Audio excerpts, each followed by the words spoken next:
Hello students, व्याकरण मधु में आज हम पढ़ने जा रहे हैं अव्यय।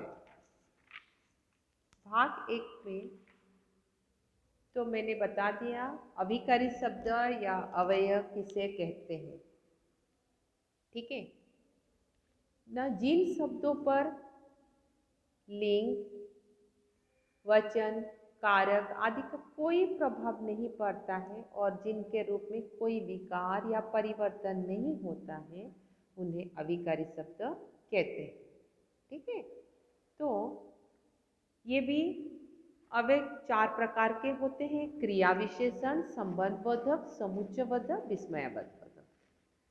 फिर क्रिया विशेषण के भी चार भेद होते हैं: रीतिवाचक क्रिया विशेषण, कालवाचक क्रिया विशेषण, स्थानवाचक क्रिया विशेषण और परिमाणवाचक क्रिया विशेषण। इसके बारे में हम लोग पहले जान चुके हैं। आज हम पढ़ने जा रहे हैं ना संबंधबोधक। ठीक है, संबंधबोधक पहले हम जानते हैं किसे कहते हैं। जो अव्यय या अभिकारी शब्द संज्ञा या सर्वनाम शब्दों का संबंध वाक्य में अन्य शब्दों के साथ जोड़ते हैं, वाक्य में अन्य शब्दों के साथ जोड़ते हैं, उसे संबंधबोधक अव्यय कहते हैं। ठीक है, कैसे जानते हैं? मतलब शब्दों के साथ, संज्ञा सर्वनाम शब्दों के साथ संबंध वाक्य के अन्य शब्दों को जोड़ते हैं। देखिए यहाँ पर कुछ उदाहरण दिए गए हैं। देखिए, अर्थ के आधार पर संबंधबोधक अव्यय के अन्य भेद होते हैं। अर्थ के आधार पर संबंधबोधक अव्यय जो है वो भी तीन प्रकार के होते हैं: प्रयोग के आधार पर, विभूति के आधार पर, अर्थ के आधार पर। ठीक है, यहाँ पर केवल आपको कक्षा 7 में आपको केवल सिखाया जा रहा है अर्थ के आधार पर संबंधबोधक।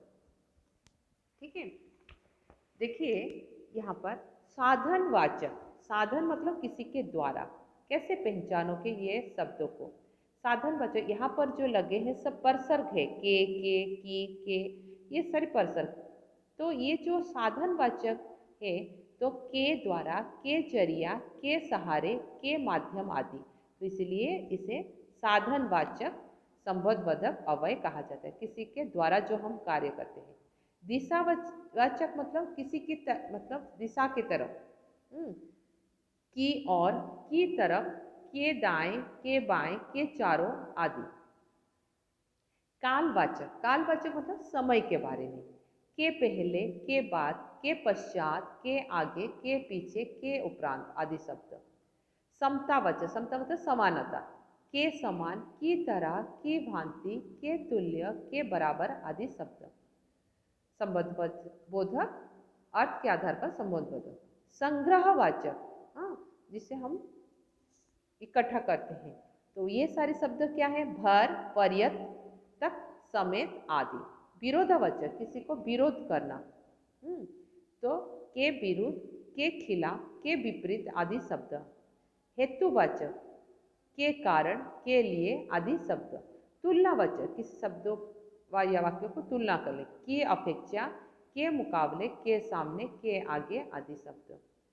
सहचरवाचक, के संग, सहचर मतलब किसी के साथ, के साथ, समेत आदि शब्द।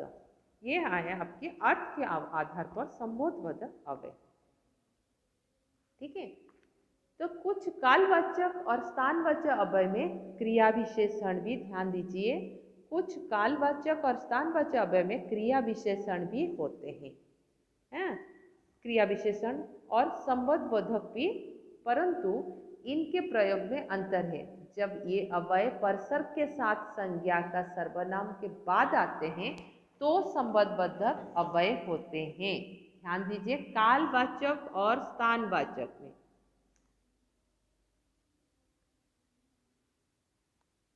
कालवाचक और स्थानवाचक, ठीक है। देखिए ये और एक बार मैं बता रही हूँ, कालवाचक के पहले, के बाद, के पश्चात, के स्थानवाचक में के नीचे, के पास, के दूर, के निकट, ये दोनों जो होते हैं तो ये अव्यय क्रिया विशेषण भी होते हैं और संबंधबोधक भी, परंतु इनके प्रयोग में अंतर है। जब ये अव्यय परसर के साथ संज्ञा सर्वनाम के बाद आते हैं, संज्ञा और सर्वनाम के बाद आते हैं, ये याद रखिए। परसर के साथ सर्वनाम के बाद आते हैं, ठीक है, वो आते हैं तो संबंधबोधक अव्यय होते हैं। ध्यान दीजिए ये पॉइंट को, ठीक है। संबंधबोधक अव्यय होते हैं और परसर के बिना क्रिया की विशेषता प्रकट करवाते हैं तो क्रिया विशेषण हो जाता है, ठीक है। तो संबंधबोधक और क्रिया विशेषण में अंतर यहाँ पर दो वाक्यों में दिए गए हैं। घर के भीतर कुत्ता घुस आया, घर के भीतर उसमें दिया गया था संज्ञा सर्वनाम के बाद आते हैं संबंधबोधक, देखिए या देखिए, है ना, संज्ञा। तो और इसमें देखिए दादी भीतर बैठी है, तो क्रिया, यहाँ पर क्रिया है, ठीक है। तो वहाँ दिया था जे संज्ञा या वर्ग के साथ संज्ञा सर्वनाम के बाद आते हैं। यहाँ देखिए संज्ञा सर्वनाम के बाद आते हैं और संबंधबोधक अव्यय होता है, ठीक है। यहाँ क्रिया देखिए, यहाँ पर क्रिया, ठीक है, यहाँ पर संज्ञा है, ठीक है। समुच्चयबोधक जो अव्यय दो शब्दों या वाक्यों को अथवा वाक्यों को जोड़ने का काम करते हैं, दो शब्द हो सकते हैं या वाक्य हो सकते हैं, इसको जोड़ने का कार्य करते हैं, उससे समुच्चयबोधक अव्यय कहते हैं। जैसे देखिए और, परंतु या लगाकर हम वाक्यों को जोड़ते हैं या ये जोड़ते हैं, ठीक है। समुच्चयबोधक अव्यय की भेद देखिए दो प्रकार के होते हैं, समानाधिकरण समुच्चयबोधक अव्यय और व्यधिकरण समुच्चयबोधक अव्यय।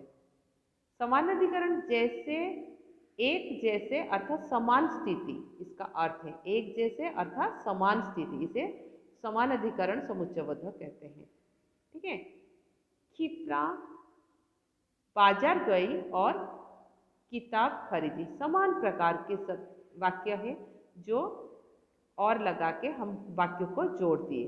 क्षिप्रा बाजार गई और किताब खरीद लाई। ऊपर के वाक्य में और या यह समानाधिकरण समुच्चयबोधक अव्यय है, ठीक है।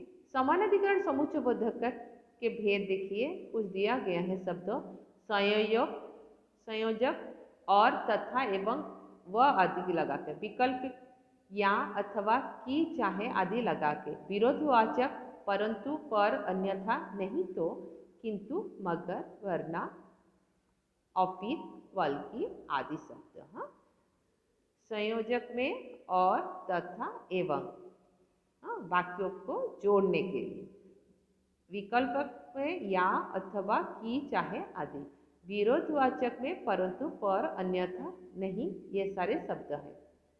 परिमाणवाचक में इसीलिए, अतः, ताकि, अन्यथा नहीं तो आदि। व्यधिकरण समुच्चयबोधक अव्यय एक या एक से अधिक आश्रित उपवाक्यों को जोड़ने का, हाँ, आश्रित उपवाक्यों जोड़ने वाले योजक या अव्यय को व्यधिकरण समुच्चयबोधक अव्यय कहते हैं, ठीक है।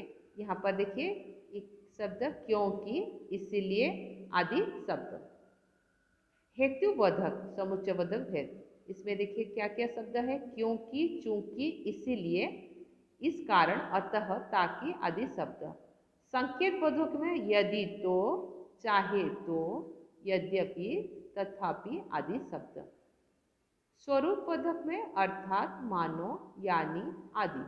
उद्देश्य बोधक में ताकि, की, जिससे, की आदि शब्द, ठीक है। इसके बाद आइए विस्मयादि बोधक, जो अव्यय हर्ष मतलब आनंद में, विस्मय, घृणा, ग्लानि, पीड़ा, दुख आदि मनोभाव को ज्ञान कराते हैं, ठीक है। तो देखिए कितना सुंदर दृश्य है, कितना सुंदर दृश्य है, सौभाग्यवती भव, ओह तो तुम यहाँ हो, कितना सुंदर दृश्य है, सौभाग्यवती भव, ओह तुम यहाँ हो। तो ऊपर के वाक्य में वाह सौभाग्यवती भव, ओह, ये विस्मयादि अव्यय है। ठीक है, यहाँ पर आइए, विभिन्न मनोभाव को व्यक्त करने के लिए विस्मयादिबद्ध निम्नलिखित प्रकार के होते हैं। संबोधबोधक, संबोधन बोधक, ठीक है, किसी को बुलाने के लिए, हे, हरे, ओ, ए, अजी। स्वीकृति बोधक, स्वीकृति मतलब आपने कार्य को स्वीकृति दे दी, मान लिए, हाँ, अच्छा, ठीक, जी हाँ। तिरस्कार या घृणाबोधक, जिस कार्य को आप घृणा करते हो, धिक, हट, धट, छी, धिक्कार। शोकवर्धक, दुख में, हाय, हा, हे राम, उफ, आहा। हर्षवर्धक, आनंद में, वाह, आहा, बहुत अच्छा, ओह, बहुत खूब, शाबाश। ठीक है। विस्मयवर्धक, आश्चर्यचकित होते, ओहो, हे, अरे, क्या।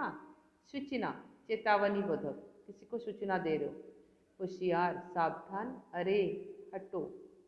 भय बोधक, डर के मारे जो, आह, हाय, बाप रे। आशीर्वाद बोधक, दीर्घायु हो, सुखी रहो, सौभाग्यशाली हो, आदि शब्द। ये सारे शब्द जो हमने पढ़े, ये मनोभाव को व्यक्त करने के लिए विस्मयादिबोधक अव्यय में व्यवहार किया जाता है। Thank you students.